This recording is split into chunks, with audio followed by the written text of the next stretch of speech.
We believe that good was something positive, yet we are not too sure exactly what good is. What is true, absolute, abstract goodness? Not being very certain as to what is good, we must try to philosophize on it a little bit. Although in religion, good may be considered under several different types of thinking. If the word good is capitalized, it generally is a synonym for God. And Socrates divided the basic triad of primary nature or primary being into the one, the beautiful, and the good. Good, therefore, stands for absolute virtue. It stands for absolute integrity, for all the things which are best, for all conditions, powers, forces, and circumstances that arise in the best and perpetuate the best, or move inevitably toward the accomplishment of that which is best. Not capitalized, good means the condition of being without sin. It means to be abundant in the natural, simple virtues of mankind. So we have commandments given to us, like the Decalogue, by which the measurement of the good life is more or less created into a code or a system. We are given certain commandments, and the commandments of the Old Testament are amplified by the two of the New Testament, so that the final commandments, perhaps, for Christendom are that we shall love God with all our hearts and our brothers as ourselves.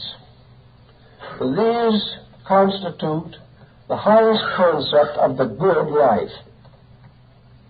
The good life is the useful life, the unselfish life, the kind life, the generous, sympathetic, understanding life. The good life is one in which the person becomes a source of good to others, defending good, advancing it, supporting it, and protecting it. A good life is also one in which the person can look back upon a life in which his own conscience has not been outraged by his conduct. He knows he will not be and cannot be perfect. But a good life is one in which he feels that the good things he has done overbalance the mistakes that he has made. Where this is the case, the pious person of old felt that he might face his Maker with a good heart and a good hope. Goodness also has to do with common good, with laws, with statutes, with institutions established for the improvement and betterment of mankind. Good is peace, order, lawfulness. Good is community existence on a cooperative basis. Good represents also security for the individual, his family, his world. And it is assumed that where we live in a generation of comparative peace, where our industry is reasonably rewarded, where we have the security of a quiet, private life, held within the common social bonds of decency, that these are good times in which to live. Now, there are some who are more interested in active attitudes and estimations. To them, good is progress. To them, good is anything which makes life better for man. So good brings into its fold creative artistry, science, medicine, law, engineering, everything that may be regarded as contributing to the security and improvement of mankind as a whole. So we can think of good as all helps, and we can think of it as beginning with the divine all, which helps everything, and come down to the private type of help which we can bestow upon each other. The good man is therefore an honest man who pays his bills, whose word is his bond, who lives charitably and generously, who is a friend to his friend, who has no enemies, and who practices the benevolences regarded as essential by his religion.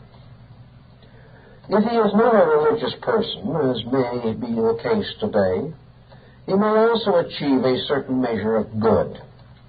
He then lives ethically, he lives morally, he lives creatively within the span of good taste, within the pattern of that which is obviously the common good. And he can still have all the benevolences and ideals of popular service and public welfare, whether he be strongly religious or not. But it is more difficult for him, perhaps, to sustain himself in critical periods if he has no sense of eternal value locked within his own consciousness. Now, as opposed to this good, we have all that we may consider to be evil. Evil is not something that is absolutely and clearly distinct from good. Evil is as though it were a shadow cast by good. As soon as man attempts something creative, something idealistic, the adversary seems to rise out of nature to oppose him. The person, therefore, who tries to be better than his time is penalized by his time. The individual who tries to be honorable among those less honorable will again be paralyzed, exploited, and hurt. The person who tries to live a gentle, kindly Christian life in these days will be subjected to constant pressure, will be forced to compromise his principles, or else experience many kinds of failures and reverses. So it will appear in some mysterious way that good and evil are linked together. The individual who does not attempt to be better seldom experiences the pressures that come to those who make a legitimate and honorable claim to integrity. It would appear then also that good contains within it always the possibility of its own abuse. And what we call evil must be considered in this light. Most philosophy and many of the more enlightened religions of antiquity simply rejected empirically the existence of an evil principle in the universe. They refused to believe that a deity could at the same time be supreme and be the victim of the conspiracy of an adversary. This question was brought to Buddha on one occasion by the Brahmins, who tried to trick him into a commitment, much as the Pharisees tried to commit Jesus to a statement on the head on Caesar's penny.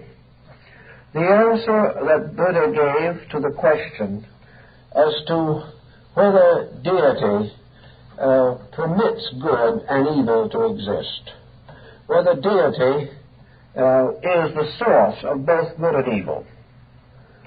Buddha answered very simply, if God does not prevent evil, he is not good. If God cannot prevent evil, he is not God. And the Brahmins went away and could not answer him. And this is very largely the philosophic point of view in both the East and West, that the concept of a supreme principle must imply that this principle is good. We cannot join a few like the Yezids of Iraq who settle down to the quiet process of devil worship. We cannot afford in our own consciousness to assume that the universe is governed by evil. But we must assume that the universe is governed by something. And whatever that something is, it cannot be divided against itself. The universe cannot be maintained unless there is a supreme power that guides its ultimate destiny. The house divided against itself cannot stand, and a creation divided against itself could not survive, as this has for uncounted billions of years. I don't mean the earth, I mean the vast pageantry of existence. Consequently, all thoughtful, all wise and kindly people have come finally to the conclusion that the universe is essentially the production of what we would like to term good. Here, perhaps, however, we have made a mistake. We have taken two terms which oppose each other and assisted the balance or caused a situation by applying one of these terms to a supreme power, which in this way almost forces us to attribute the other term to a power of equal magnitude.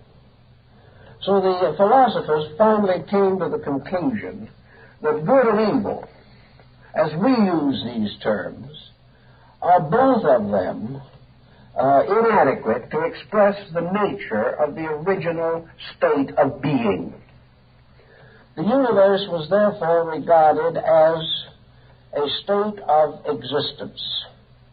This existence superior to both good and evil as we know these terms. This existence subsisting forever according to its own nature, this nature being absolute and infinite. This nature has to be lawful, has to be all-powerful and inevitable. And the manifestation of this power cannot be polarized in its basic existence. This power must be one inevitable, immutable reality. This reality, however, is known to us by means of a comparative faculty within our own natures. This comparative faculty being established in the mind, or being more or less the mental life of man. Research indicates that man, developing a mental life, can only do so by the use of a polarized concept. Man must think in the either-or patterns. He may attempt to develop a non-Aristotelian theory, but ultimately he comes back to comparison. Man compares. And the concept of good and evil, therefore, as we know it, has to arise in man. It has to arise in the very creature that has found words to express it. And in every language, man has found words to express the concept of good and evil. Man, however, has no absolute knowledge of either. He cannot positively define absolute good, nor absolute evil. He cannot know with complete certainty whether any incident that occurs to him is good or evil. He thinks he can. But every so often his best interpretations prove to be inadequate. The man who stands on the railroad platform, cursing his ill luck at having missed the train, does not know that the train will be wrecked, and the fact that he missed it was the most fortunate thing that could happen to him. It is only later that what he regarded as a minor disaster proved to be a great blessing. There are occasions every day in which we are forced to revise our own interpretations of things. So perhaps we can go back to the Greeks and also to the Egyptians, who finally came to the conclusion that good and evil are man's ways of attempting to define the impact of infinite life upon himself. It's the same problem with the stars. Are there evil stars? Are there good or evil aspects? Or are these very highly speculative terms? Being unable to know the infinite in its own nature, except perhaps a few very highly illuminated mystics who have gone a little further than the average mortal in this research. For the most part, man's idea of good and evil is all based upon certain reactions which arise in himself. Now, it is true that men can be better or worse, that we cannot say that good and evil necessarily exclusively arise within the person, but they do arise within the collective which we call humanity itself. We cannot term natural phenomena actually either good or evil in itself, any more than we can determine the moral quality of the divine will. Natural occurrences arise of themselves. They have to be accepted. But the fact that they arise does not make them good or evil. Because to be good or evil, the storm would have to have the choice. The storm would have to choose to be a storm, which is not true. Therefore, the minglings and chemistries of nature cannot be determined by the code of good or evil. We deny the right of good or evil to any creature without a mind. Consequently, we cannot imagine our little dog as a sinner because he bites the postman. It is bad judgment, bad taste, and perhaps bad flavor, but at the same time, the dog cannot be held guilty of sin. For we do not recognize that the animal is capable of moral decision. It is the follower of natural instincts of its own kind. Men have injured animals for ages, and animals fear man as the result. So that this cannot be held to be a true evidence of good and evil. What we are really saying is, therefore, that good and evil cannot exist unless the being in which they arise is capable of reacting to either. An individual cannot be good unless he has chosen to be good in the presence of an opportunity not to be good. An individual cannot be evil unless in the presence of choice between good and evil, he has chosen evil. It is his choice, therefore, voluntarily made, which causes him to have merit or demerit. In the same way, we do not consider small children accountable to law, because until we regard them as old enough to understand, we cannot hold them guilty of action. Thus, the problem of good and evil lies in understanding. It lies in some recognition by which the being, supported in his choice by at least a limited individualism, a capability for choice, this individual must choose, and by his choice he is good or bad. If this is true, then what is the relationship of good and bad to the universe itself?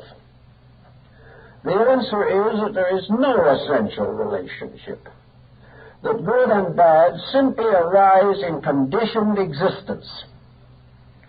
If there was no man or no other creature possessing faculties of decision in the universe, then good and bad could not exist.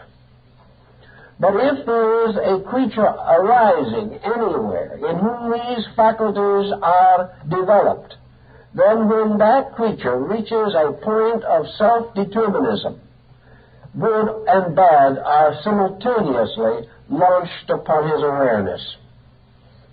There we can then come perhaps a little to the Oriental point of view, that in these things man is casting the reflection of himself upon space. Man talks of a good God and an evil agent, a demon. What he is actually doing, however, is projecting his own dual nature upon space and insisting that space itself is the source of his duality. Is this essentially true? Is space responsible for the good-bad condition that we know? The ancients did not feel so. They thought that good-bad were matters of adjustment, that good and bad had to do with ways of interpreting the inevitable processes of life. The individual, passing through certain experiences himself, found his pleasures or his pains from these experiences. If these experiences pleased him, he considered them good. If they displeased him, he considered them evil. Yet in the very process of seeking his own pleasures, he fell into most of his own pain. The very process, therefore, of seeking good in terms of gratification led to misery. Thus, happiness and unhappiness, as Buddhism points out, must always be related to each other. The individual cannot indulge any excess of mind or emotion without reaction. Thus, theoretically, in philosophy, good can be considered action, and evil a reaction to an action, which is not adequate, which is not sufficient.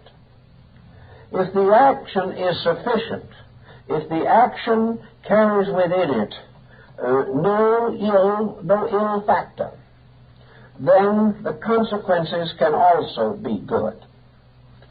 Therefore, good as consequence arises from good. Evil as consequence arises from the corruption of good. Another way of looking at it was advanced by some of the early Sabians and people in the valley of the Euphrates.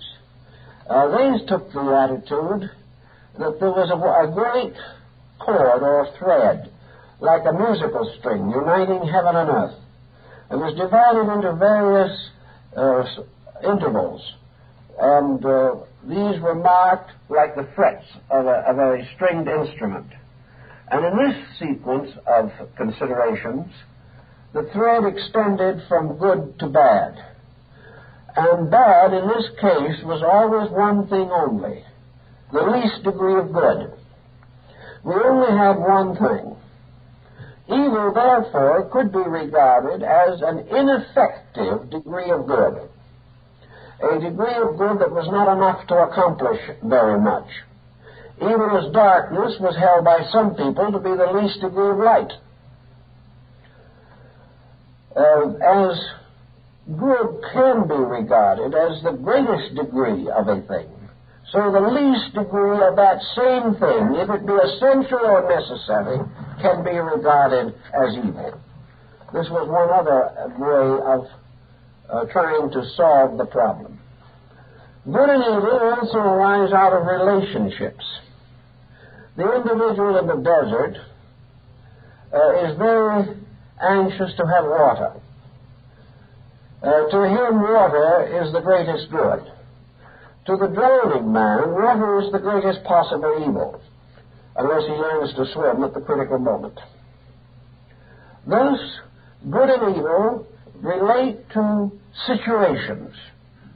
And all over the world today, there are people engaged in various activities. For them, these activities seem good. For another person, these activities do not seem good. The quiet person who has no particular desire to take on heavy responsibilities chooses a job in which routine activity will be his most common probability. This man is happy and satisfied in his work. An ambitious man captured in the same type of employment will become embittered, restless, and rebellious. Good, therefore, is that which produces satisfaction in the life itself. And we cannot judge one man's good entirely by the good of other people.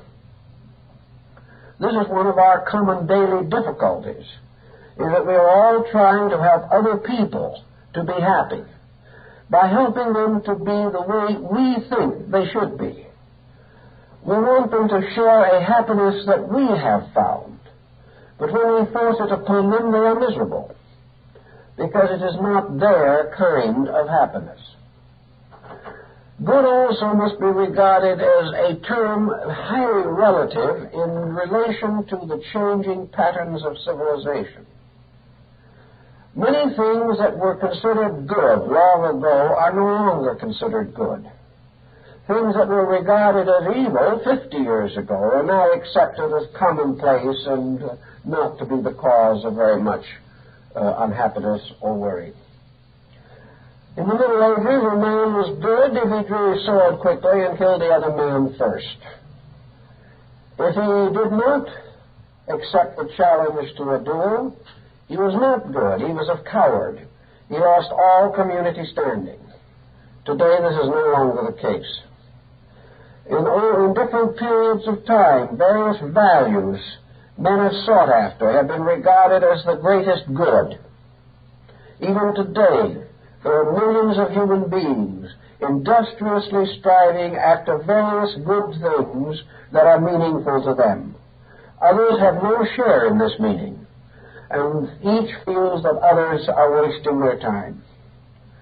So good becomes a fulfillment of our own natures, that which brings to us the greatest sense of achievement, of accomplishment, of integrity. These are decisions that the person has to make in himself, for we have learned that there is no very common rule that we can apply to all of them. Thus we can approach perhaps good now in a still more philosophic way to try to understand the problem of good and evil. Suppose we affirm for the moment that the universe is right. There are people who are reluctant to do this, but they've never been able to make a very good case to the contrary. But assuming for the moment that the universe is essentially right, that the power, whatever it may be, that regulates the universe is essentially a proper power, that the universe, having been created by a power capable of creating it, and being maintained by that power which is obviously capable of maintaining it, that this universal project, so to say, being under the dominion of an absolute authority, that the moral issue rests as to the integrity of that absolute authority. Most persons have assumed that absolute authority to be God. And this God is therefore the highest possible quality of being, a being which is perfect in all qualities, attributes conceivable and beyond human conception. That this power is deficient in nothing. And this power must also possess within itself the envisionment of purpose.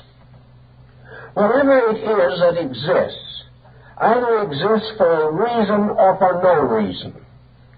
If it arises within the nature of an omniscient being, then this plan of things, so slowly, industriously, arduously projected through time and space, this incredible unfoldment of existence beyond even the imagination of the greatest astronomer or physicist, this tremendous project must arise from some power capable of causing it.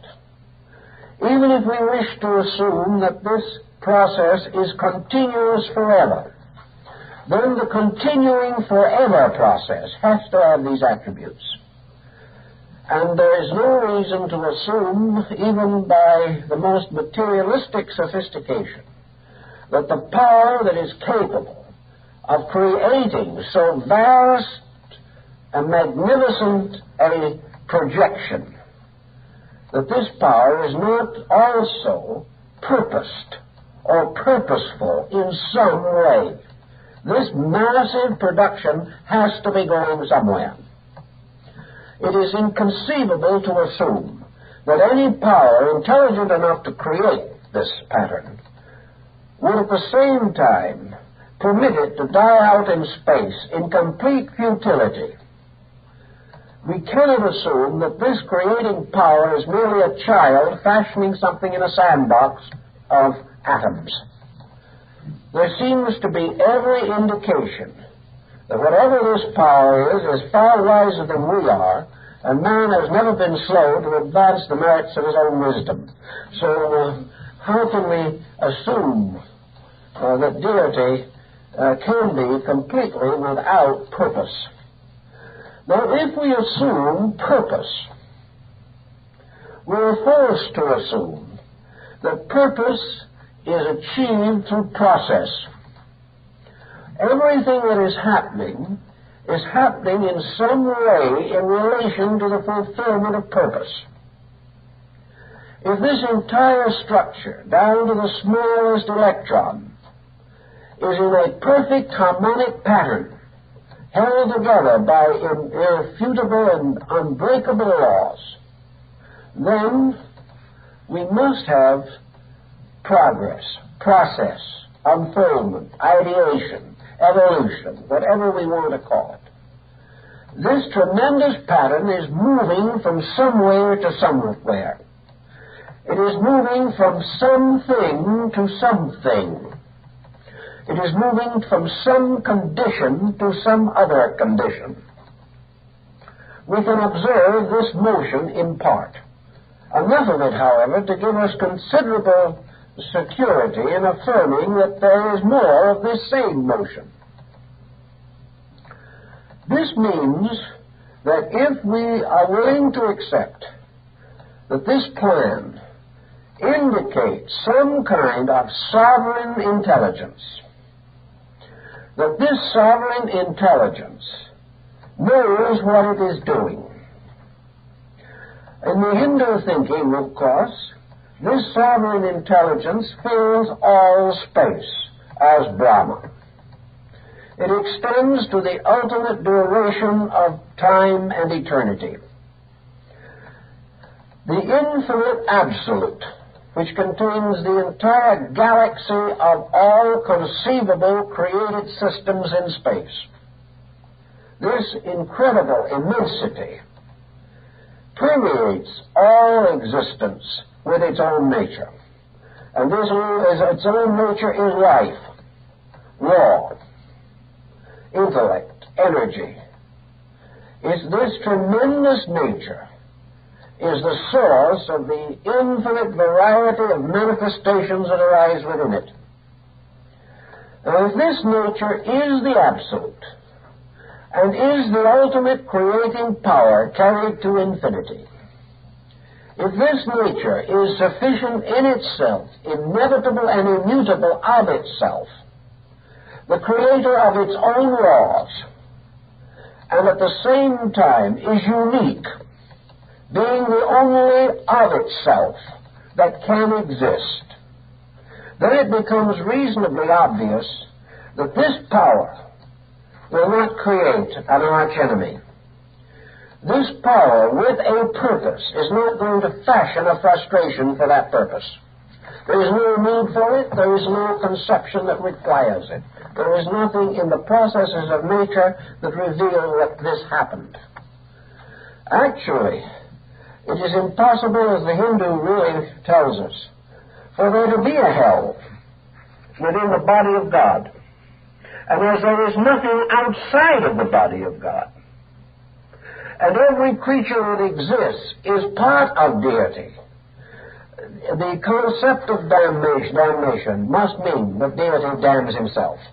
And this is not conceivable.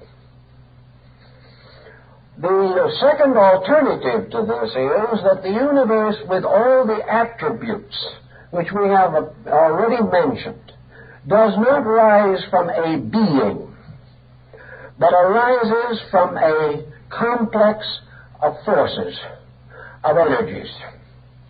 That the source of the existence is not an entity, but a process itself. This, however, changes none of the inevitable dependencies upon this process. Whether we wish to consider deity to be a being, or to be an infinite energy, or an infinite mind, or an infinite life without personalized or individualized existence, we are still in exactly the same position. But whatever this is obviously capable of an orderly procedure, a purposeful procedure, a procedure arising in processes, and a procedure that must lead ultimately to the survival of the energies which are involved in it. We then come to the same essential point again, the basic realization that behind all existence there has to be purpose, there has to be plan, there has to be some kind of an unfoldment or an ideation or a projection or a motion in time from past to future, and this motion has to be orderly. It is orderly, it always has been. To have this basic concept leaves us then no moral choice but to assume that whatever this power is right because it is inevitable. Right now simply stands for obedience to the pattern, whatever this pattern may be. There can be no right contrary to the eternal purpose. For anything that is contrary to an eternal purpose must ultimately be destroyed, or must be in some way modified, changed, reformed, or reconditioned by that purpose itself. To carry this one step further, then, this right, which we sense as existing, which perhaps the scientist is in the best position to understand, because he is working with exactitudes all the time.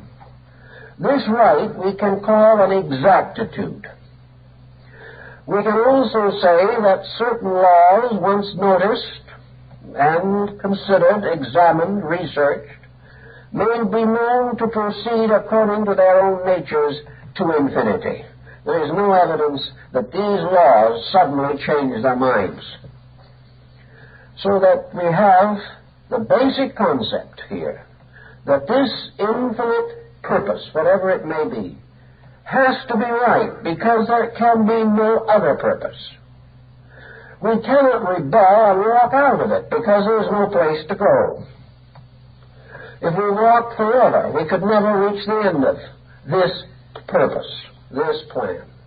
If we had all the spaceships in time and imagination, and could go on for millions of light years into infinity, we would still not escape any part of this essential plan. We cannot defy it, because no gnat floating in a sunbeam can defy the sun itself.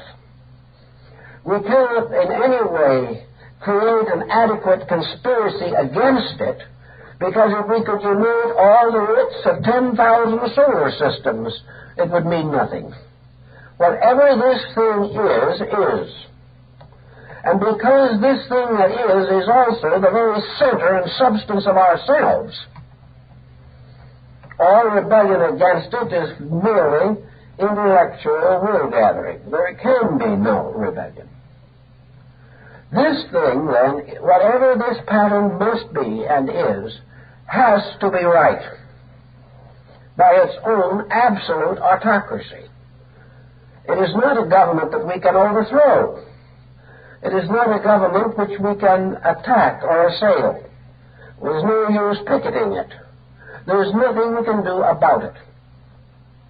And we have never yet discovered that there is any need to do anything about it. This government has never been an obviously oppressive autocracy. It has never done anything, as far as we really know, to hurt us. And there are no theologies that will stand up and declare that God has injured anything. So there seems to be no particular way in which we can get out of the fact that rightness is demonstrated eternally by the archetype or pattern of existence as it is. This leaves creation in a situation in which assuredly any natural process has to be according to right. It has to be according to law of some kind, not man-made, but universal law. And universal law is the will of the plan, asserting itself. And by means of universal law, the creation is governed as by a great legislative system. The answer then also presents itself is that this lawfulness has to be the final symbol of right.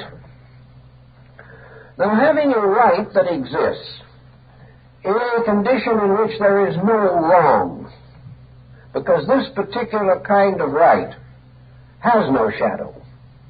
It has no negative polarity. This right is an infinitely and forever unfolding process.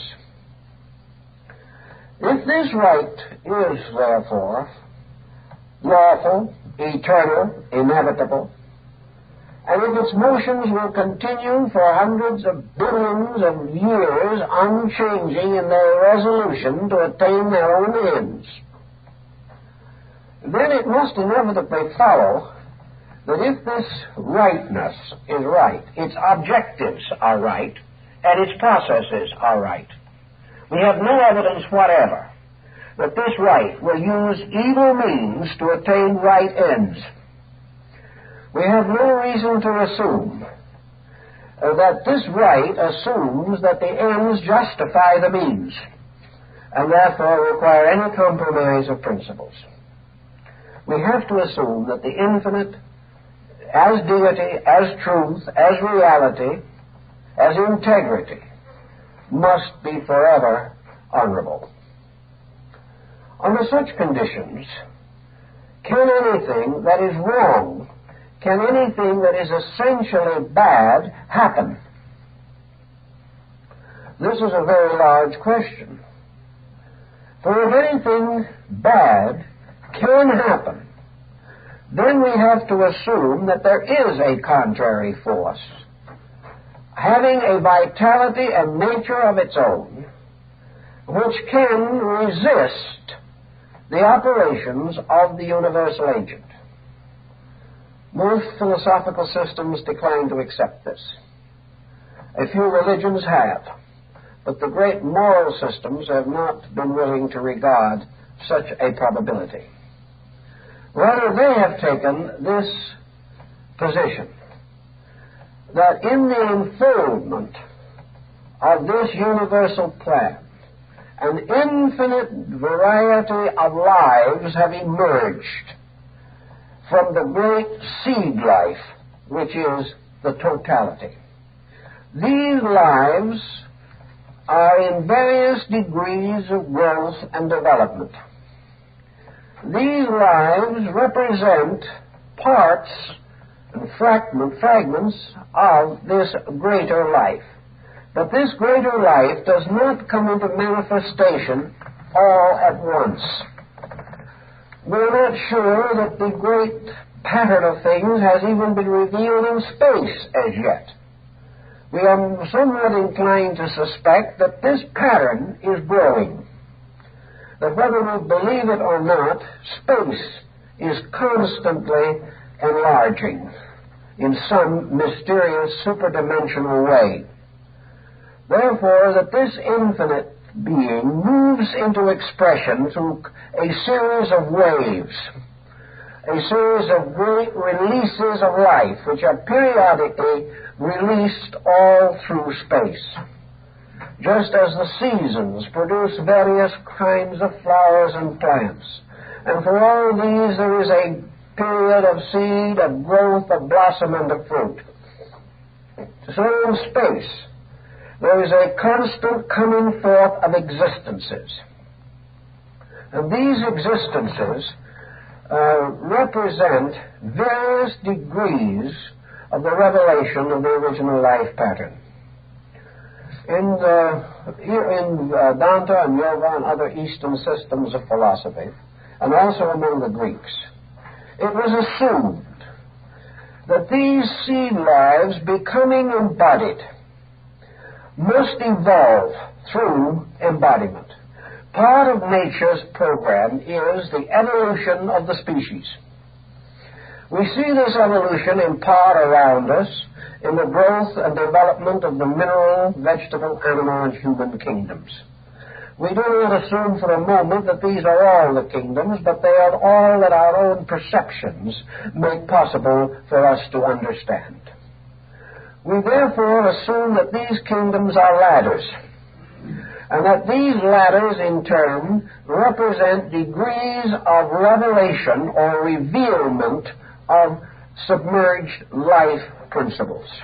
That in these various creations, the life seed is unfolding in various degrees.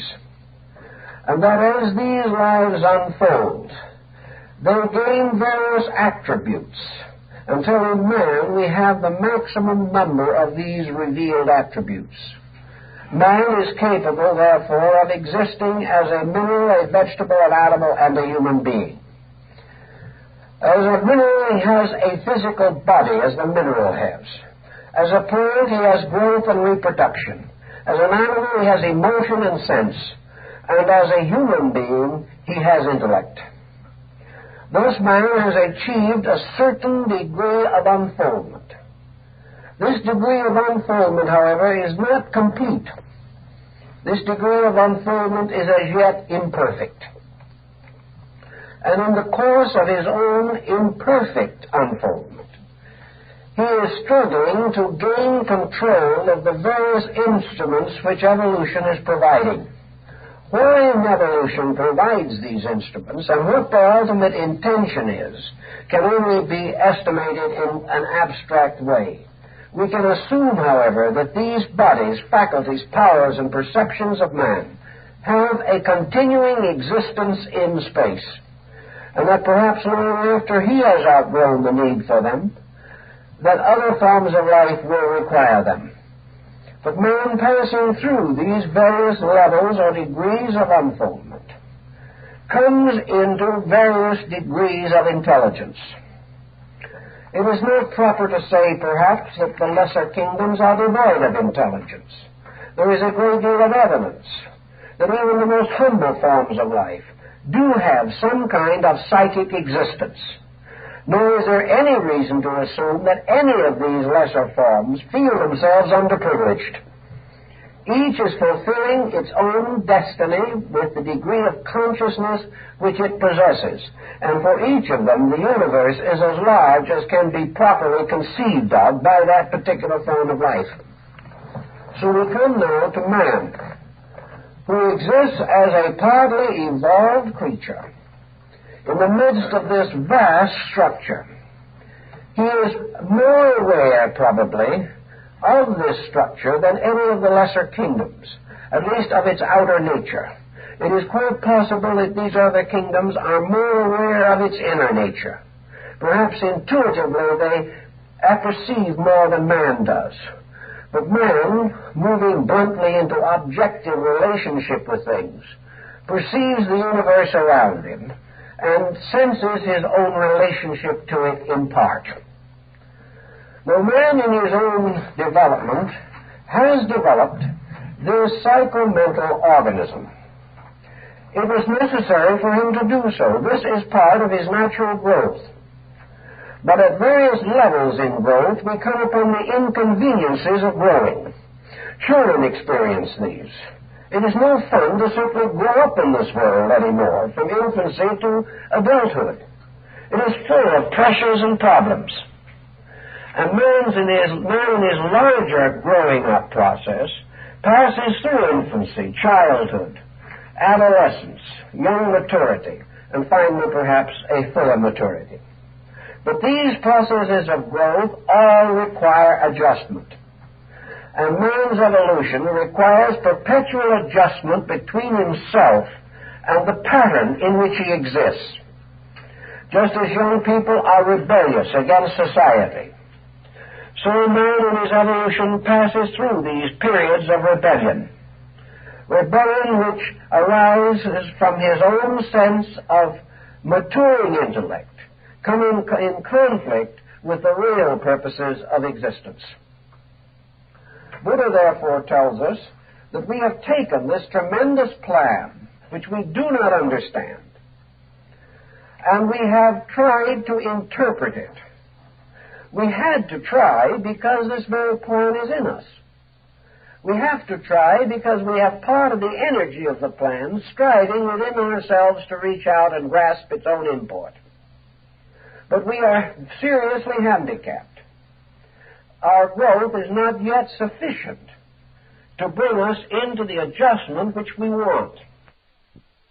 We are growing in a perfectly natural and completely uncomfortable way, which is the way it was intended. Man, however, has in some instances been unnecessarily opaque in his attitudes. He has made mistakes that he did not need to make.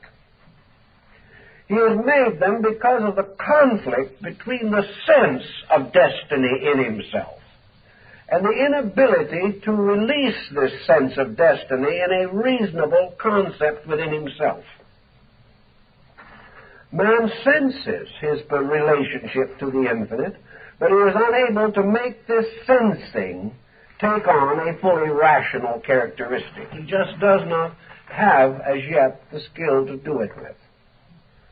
Man, therefore, not understanding and being a little too proud to admit this, set up in the very beginning of his existence certain rules, certain attitudes, certain plans, certain patterns for himself.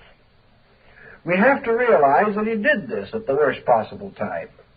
It would be like asking a newborn babe to decide on what college it's going to. Man was set in certain patterns before he had the realization to know what these patterns meant. And drifting down through time, he has permitted himself to preserve or perpetuate these patterns. He has never had quite the courage to break them. He has never been willing to admit basic error and seek for a reorganization of his relationships with the infinite. Gradually, out of his own arrogance, so to say, out of his own perpetual adolescence, out of the inevitable spirit of the beatnik that has been in him since the beginning, man has decided that he was qualified to take over the universe, that he was qualified to interpret it, that he was qualified to say whether there was a God or whether there was not a God. And he even went so far as to think that his affirmation or denial of deity had any effect whatsoever. He decided that if he wished to relegate deity to limbo, deity was going to go there. But the man who was constantly doing the relegating was the one who landed in limbo. As far as we could find out, deity was never much affected by any of this. As an old American Indian said, the moon is not disturbed by the baying of wolves. And this is much our problem. We have taken the universe apart, put it together again, intellectually at least, to our own satisfaction, and like the autopsy surgeon, we've never found a soul in it. Therefore, we assume there isn't any. We assume all these things. So we then decide in our own way just what kind of a universe we are willing to live in and start issuing automata. We set up our own patterns of education, our patterns of government, our arts and our sciences. We declare what is good and what is bad, what is truth and what is error. And we create great man-made institutions to perpetuate, strengthen, and preserve our own opinions. Out of all this tremendous energy that we have expended in the process of taking over the rulership of things, we have come into this conflict with existence which we call the struggle of good and evil. Good and evil, therefore, is nothing more or less than man's own relationship to things that never change. Man having ambitions calls any natural force that frustrates these ambitions evil. It has no bearing upon the fact of the matter. The individual then says that he wants to be comfortable and happy. Anything that makes him uncomfortable or unhappy is evil. Furthermore, he can see no reason why it would be permitted, and if he ran the universe, he would take care of it immediately. But he doesn't run the universe, so the thing goes on just exactly as it did before. The problem that faced Buddha in his philosophy was therefore not to explain why man was right, or go into a lengthy and elaborate debate as to which men were the most right. His great problem was to prove that the universe was right. And in order to prove the universe was right, he had to prove that the universe was without error in its own structure. That everything that happened had to be right. In this way, and this way only, could he get away from the conflict of good and evil. If things are right as they are, whether we like it or not, we are no longer required, therefore, to assume that what we do not like is evil. All we have to do is to recognize the unfoldment of a great merit system in space. So Buddha advanced the concept of karma as the solution to punishment and reward. The concept of karma was a law recognized as existing in space. God did not reward. Devils did not punish. Act rewarded and punished itself according to its own nature. And the fact that act did punish and reward itself was a supreme proof of good, if we want to assume the polarity of good at the moment. Evil would be if these laws did not operate. And as they do operate, and always have, and so far as we can imagine, always will, there can be no evil, because evil would be unlawfulness. It would be contrary to the plan. It would be rebellion against the infinite. And everything that occurs around man is not rebellion but fulfillment. So the individual says to himself, as he frequently does, I am very grateful for my success. I have been promoted. I am now the general manager of the Southwest branch. This is something I've always wanted to be. So he has now fulfilled. To him, this is good. This is reward. But now what happens? Having achieved this position, what he calls good is now a new challenge upon his own integrity. In order to justify and sustain this advancement, he must have capacities, he must have abilities. Furthermore, if he has received advancement in economics, if he has a larger salary, he will now be tempted to extravagances. He will find new ways of hurting himself with this good that has apparently happened to him. He will find his family more extravagant, his friends more demanding, his responsibilities greater, and his desire to fill them less. Because now he has so many personal things which his new position will permit him to afford that he begrudges the time that he must spend on the job. Little by little, this benefit turns into a punishment. And perhaps in the midst of his success, he drops dead at 47. Therefore, what was the truth of the matter? Was his promotion good? It was not good if he was not big enough to handle it. And because he was not able to handle it, and because he did not discipline himself, this good turned into negative karma. He caused his own ultimate self-destruction by the misuse of authority which had been vested in him by advancement. He couldn't handle it. If he therefore has something handed to him which he cannot properly administer, it is not good, even though he thinks it is. So all these problems turn upon a very deep and involved series of factors.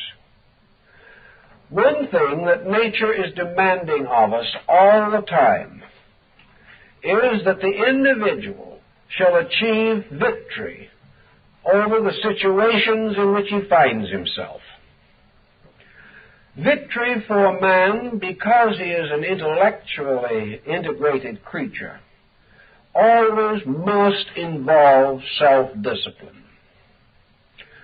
Self-discipline is the one thing which bestows the courage of right decision. It causes the person to have the strength to obey the best part of his own nature. Without self-discipline, there is bound to be compromise. Wherever compromise comes in, karma comes in.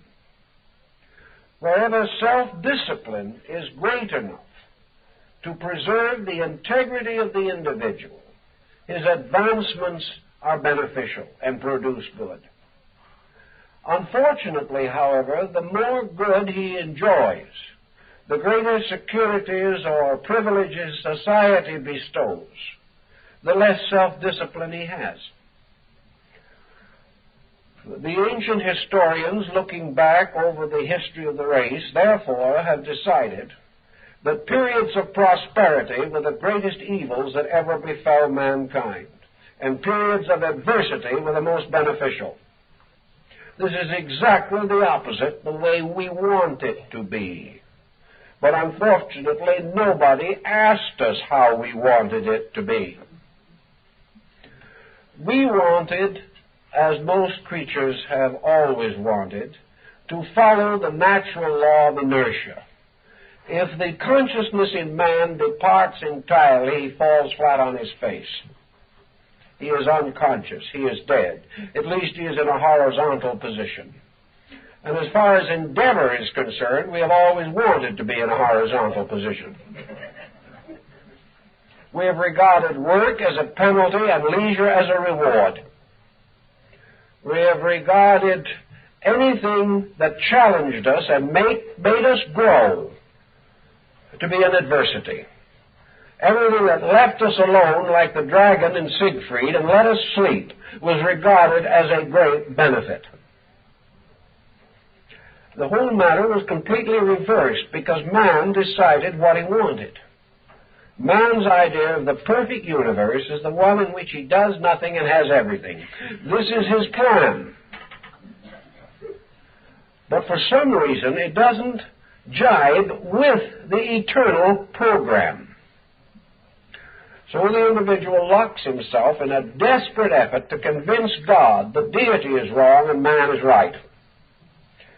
He prays, he makes offerings, he creates talisman and magic charms, anything to find some power, celestial or infernal, that will enable him to do as he pleases and be happy. He's never made it work yet. And many have tried. We would hear more reports, except those who have tried have also, most of them, departed from us and are no longer very articulate. But always, the human being has his own ideas of what he wants, but they are not the ideas of the plan that fashioned him. This plan wants certain things done, and it has a simple process of obediences and disobediences, the obediences rewarded and the disobediences punished. From this there is absolutely no escape. There are no justifications, there are no exonerations. As the individual sows, so shall he reap. It is this little matter of reaping the things we do not want to reap that we call evil. It is also the matter of reaping those things that are right, that are worthy of good harvest, that we call good. And the nature of us being a strange mixture of good and evil, our lives are in many a strange mixture of fortune and misfortune. One day we enjoy a little well-earned good. The next day we spoil it and begin to suffer from an equally well-earned evil. But we just do not like to accept it that way. We do not want to face this problem, that evil is really nothing more than our own disobedience coming home to roost. Evil is corruption caused by creatures capable of mental decision. Now, it's obvious that all these intricate patterns of things cannot work out within a given period of years. So in the Eastern philosophies, both Hindu and Buddhist, and also among the Platonists and Pythagoreans among the Greeks, the doctrine of reincarnation had to be introduced. It was through the concept of metempsychosis that the long-range pattern of things could work out. It was by this pattern also that the apparent inconsistencies of life, the unmerited successes and failures, incidents and accidents that did not appear to be consistent with present known conditions. It was by this law that these were interpreted. Obviously, the individual evolving down through time was not beginning now any more than the great universe of which he is a part is beginning now. The world does not begin when man is born, nor does it end when he dies. Nor is there any reason to assume that man begins or ends, merely with the appearance or disappearance of his physical body. If he is part of an eternal process, then he is also eternal. But in the process of his own growth and development, he has built a very intricate complex of factors. He has become a karmic syndrome in himself. And this syndrome consists of a strange, involved pattern of right and wrong, of good and evil, of creation and destruction, of intelligence and ignorance, of appetite, desire, passion, lust, whatever we wish to consider to be the total background of the total person. He has evolved from periods prehistoric. He has been part of all the empires that rose and fell in the dawn of time. He has shared in every iniquity since the beginning of history. But he has also been present in those wonderful moments of great human aspiration. He may have failed completely in integrity in one life and achieved a great victory in another. Pushed on by the pressure of his own unfinished business, he arrives at his present state, a curious combination of assets and liabilities. He comes into this world perhaps having earned a secure childhood, but at the same time, he has not earned a secure, mature life. He has earned the right to have a good mother, but he has not earned the right to have a good wife. He has earned the right to have a good wife, but he has not earned the right to have good children. Each of these patterns has to work out. And in the Jataka tales, which are a Buddhist fable of the previous embodiments of the great teacher, it's pointed out that our lives are combinations of finished and unfinished business. Most of the business being, however, not completely finished. Our morality at a given time may be sufficient to meet the challenge of the moral problem of that time, but 10,000 years from now it will not be adequate. The individual may have gained the right to a good education, but never had the integrity to hold a job. He may have had the natural simplicity of a very good peasant, and be born in this world with an extraordinary measure of potential for happiness and very little potential for success. These patterns are part of destiny. They are earned by the individual. Not one of them is the result of deity pointing a finger. Not one of them is the result of the devil under the pew coaxing the person to become a delinquent. He doesn't need coaxing. He is doing a good job of it all by himself. Why do we have to be led into temptation when most of us already know the way? The individual has this combination of factors. If he was all good or all bad, it would be easy enough to understand him. If he was all good, we would say he was a saint descended from heaven and hope he will go back and not bother us. If he was all evil, we would know that he was a devil raised from the pit, and we would be in a haste to put him back there. But no one is like that. Some have tremendous predominance of evil and curse the generations in which they live. Others have great predominance of good and bless the centuries that remember their names. But the majority of persons are a kind of bit of this and a bit of that. And nearly always what they are is not quite enough to secure them against the problem of their time. Actually, re-embodiment always also means a shift of scenery. The individual moves into another psychic pattern. While he has been out of embodiment, generations of embodied beings have made certain social changes in material life. The individual who went out of embodiment at the time of the American Revolution and comes back at this time, comes back into a very different world. Therefore, he may have been adequate to that world in which he previously lived, but he is born here with immediate need for further adjustments. He may, however, have the essential integrity to make these adjustments, at least in part. Or he may not have sufficient stamina to make them. If he is not able to constructively adjust, then he will pass through certain painful circumstances. These painful circumstances will either assist him to adjust or will so-called break him.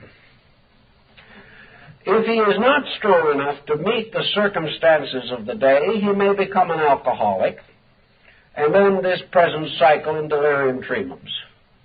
He may become a narcotics addict. Anything can happen to him if he is too weak to face the challenge of his time. But nature, because of its different perspective to this whole situation, seems cruel to us because it does not permit all these weak people to be happy, safe, secure, prosperous, and to go on to eternal glory. But if we think for a moment, we realize that nature could not do this and still be just and be worthy of the admiration of any thoughtful person. Nature cannot be weak. Nature cannot be sentimental. Nature must differentiate between love and sentiment, just as every parent has to make this differentiation. The spoiled child is no credit to the parent and will turn upon the parent. Discipline is essential. Now, if, as many people believe, particularly materialists, the failure here goes down to the earth, never to rise again, then to the materialist this seems to be very cruel. But to make it cruel, the materialist has to be inconsistent with himself. Because if this man does go down to absolute oblivion, neither he nor anybody else will ever know whether he succeeded or failed. Therefore, he will not be lingering on in the memory of his own failure. But the materialist cannot be right in this. Because if he is right, then the plan is wrong. And it is better to change the viewpoint of man and preserve integrity.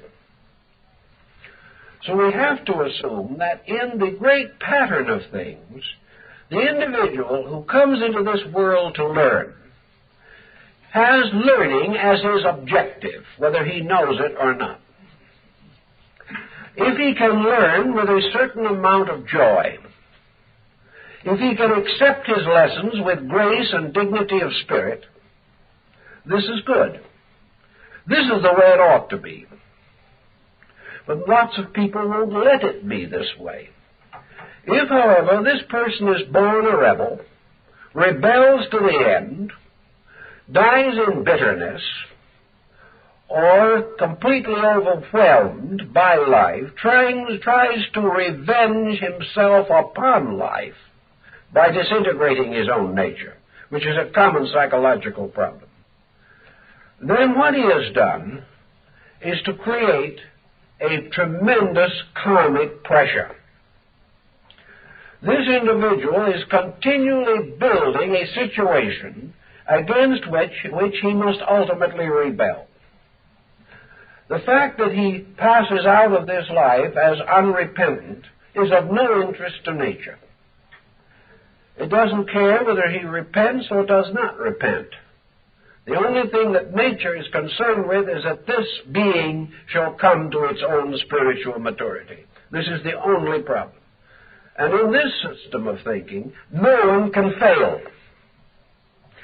Some can delay it a little longer than others. Some can play truant longer than others. But in this process, even though the individual actually rebels, rejects the lesson, lives as badly as he can, and becomes a criminal and degenerate for 100 lives, ultimately nature is going to force him into line. The gradual mounting pressure of his own bad karma will ultimately force him to change his ways. It will be unendurable to him. And one day he must open his eyes and say, why has this happened to me? And when he does this, he begins to grow. Now, the situation is usually not as desperate as this, however, because even where there is a heavy load of rejection of existence, there are also areas of acceptances. The individual whom we term bad is seldom all bad. He has his virtues and his vices. And he also has the vices of his virtues and the virtues of his vices. He is a complex being.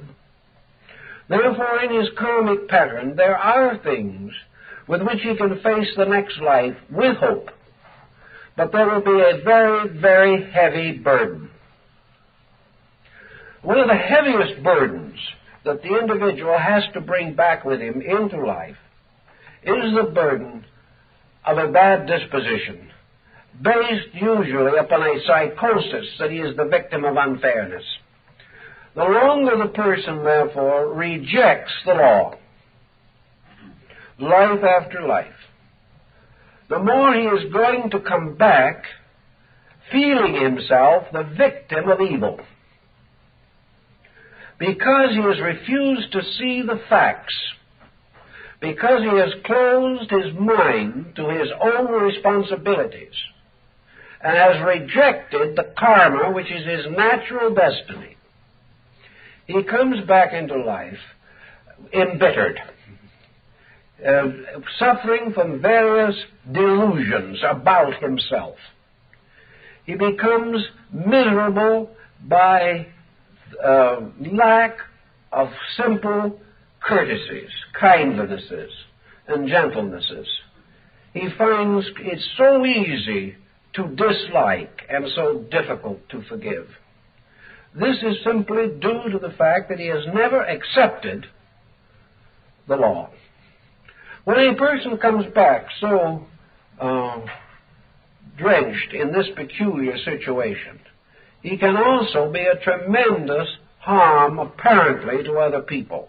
And this is where the point of evil takes on the one angle which most people have been unable to cope with.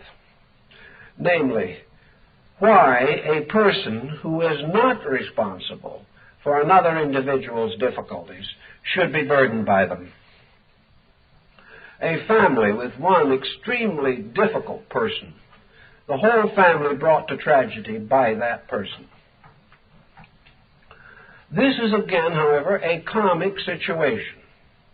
This family is not what it appears to be, a group of martyrs. This group of martyrs is actually a group of entities, each one of which is carrying its own karmic syndrome. If the individuals themselves have transcended this situation, they either are not in it or find from it a cause of further personal growth. They are not afflicted in vain, even where a difficulty seems to be beyond their control. Nature confronts a complex pattern of this kind with a whole group of karmic possibilities. The members of the family who are unhappy, are these unhappy people themselves well integrated?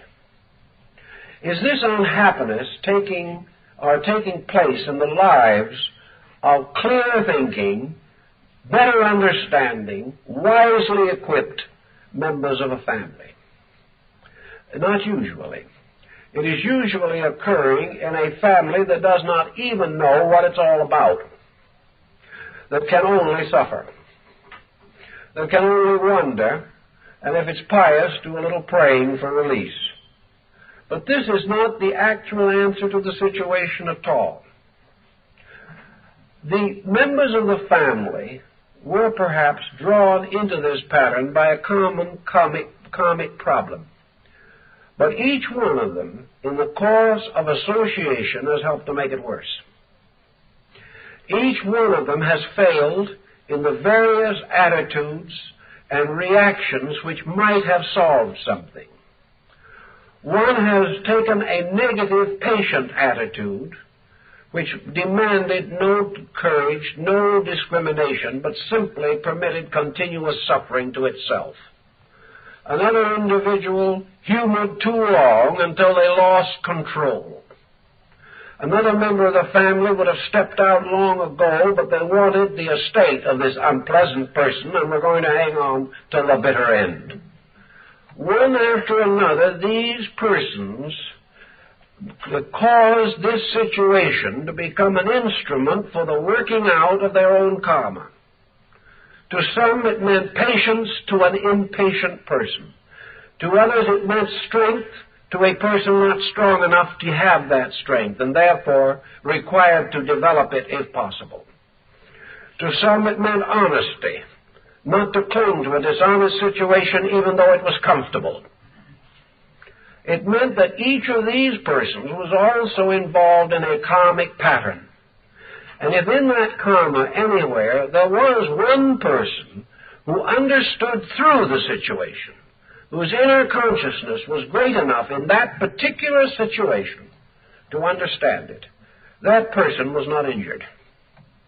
That person had the insight to know or see or sense the reality. And as Socrates said, the only man who can insult me is a good man, and good men don't insult anyone. So that there was a certain protection in this problem. Wisdom would help us to carry.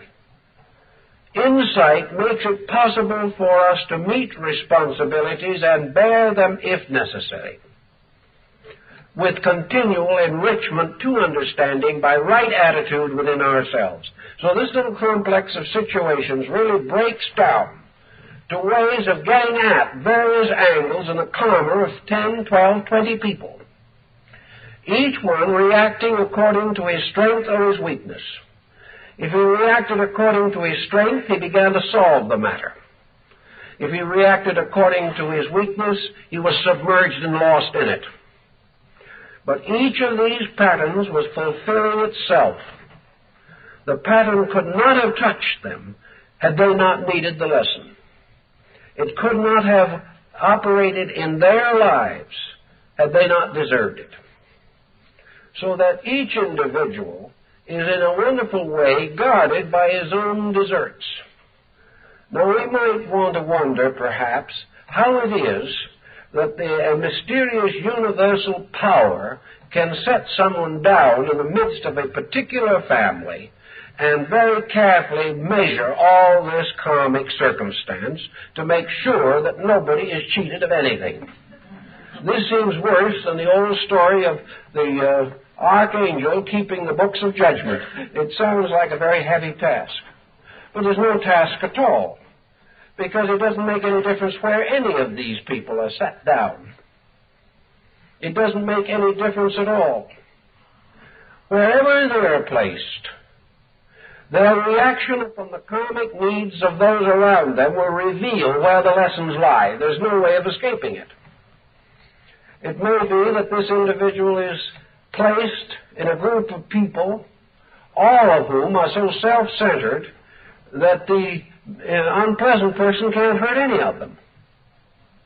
But this unpleasant person, by relationship, can inconvenience them in some other way, perhaps financially, so that some weakness in them will be hurt. Whatever is the area in which their own karma requires this experience, they will accept the experience, or at least go through it. They can't avoid it, because the energies, the patterns, the symbols within themselves will come out, challenged by the environmental condition. And it's as though you were sorting things in some kind of mechanical sorting device. That which you need stands out, it hits you. That which has no part of your need goes past. You never know it happened.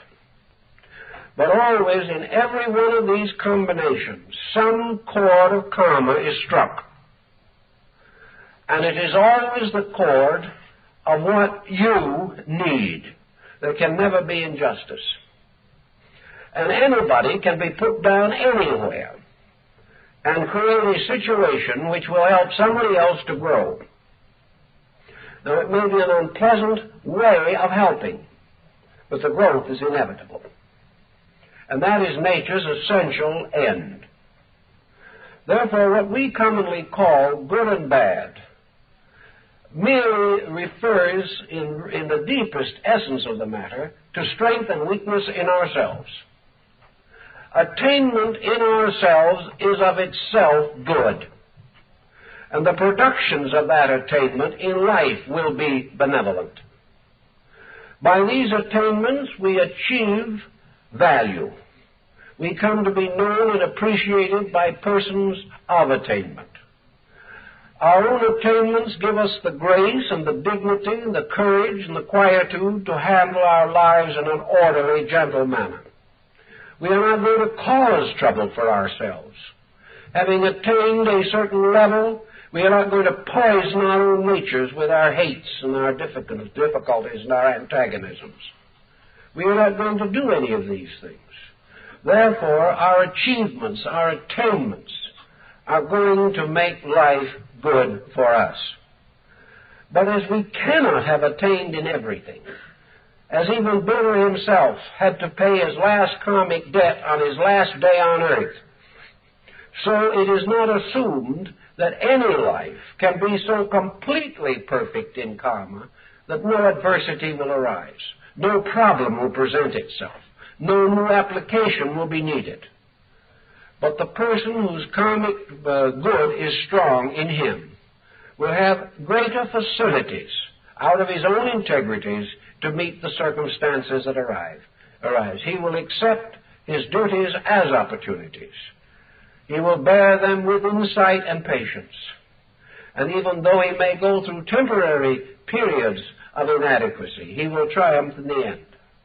If, however, this person comes in with a very heavy negative load, in which the achievements have not been great, and his cash destiny is so impending that he can no longer evade some of the karmic debts that have been pressing perhaps upon him for generations and ages, this individual finds himself in serious difficulties. To him, his own nature makes the world in which he lives react upon him in the term of negative karma. But this evil which he attributes to others is really the inadequacy in himself, his inability to achieve reasonable self-discipline. Therefore, he becomes a victim. Because he wishes to make an unreasonable profit, he invests his money in an unreasonable enterprise and loses it. He calls the other man a thief, but the real fact was he hoped to be the thief first. In his own selfishness, blinded him and made him the victim of his own cupidity. And in every way these reactions come. We blame the other person. He is bad. And somewhere behind all this badness is the father of badness, the devil. But this real father of all unhappiness and all misery is simply the spiritual ignorance in ourselves. It is the fact that we are unable to meet the circumstance with enough skill. Now, one way, of course, that the mystics have always approached this is that if man is not sure, if he cannot be completely wise, if he is not truly strong enough to meet all the challenge, then he has to fall back upon the elements of the simple virtues, such as faith and hope. He has to follow the admonitions of the great teachers, to do good to them that outrageously use him, to turn the other cheek, to forgive his enemy quickly. All these do not seem to mean much. In fact, they seem entirely contrary to our purposes. But when we do succeed in returning good for evil, we have performed an act of good in ourselves.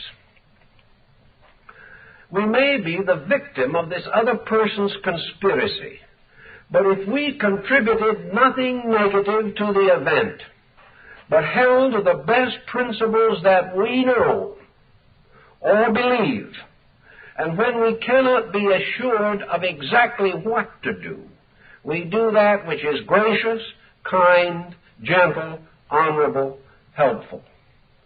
We are then building into ourselves a better karmic pattern. If we build in forgiveness, we shall be forgiven. Because not actually because of the fact of forgiveness, but because the whole of forgiveness is also a mental attitude. But sometime when we need that attitude ourselves, it will be forthcoming if we have ourselves used that attitude. So everything that we do that is toward graciousness, toward good as we know good, this strengthens the good karmic pattern and makes available new units of helpfulness when we need them. Thus the syndrome itself is forever changing. And in all these changes, all new good and all new error fit into the pattern to produce the next sequence of events. But the main thing for us to always bear in mind, if we can, is that good is two things. First of all, good is the good in us as character, rightness. And good in the second place is the harvest in our environment of the rightness in ourselves.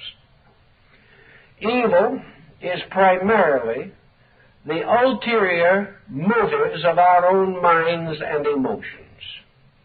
And evil in the world is made up of the reactions of society to the stimulation of the evil in ourselves. Therefore, good and evil really are our own standards of existence reflected back upon us by the society of which we are a part. If we can really understand this, we will no longer allow ourselves to evade personal responsibility on the ground that some imp of darkness is tempting us. The only imp of darkness that was ever necessary is the imp in us, which has been tempting us since before Eden. This imp of darkness is our own self-centeredness, our own selfishness, and our own desperate hope that we can do something wrong without paying for it. And as long as we nurse this joyous thought, we will be paying for things that we do not know we have done. And philosophy helps us to clear this situation, and perhaps this will make the problem of good and evil a little bit easier for us to bear as the mixed karma flows in on us each day. Thank you very much.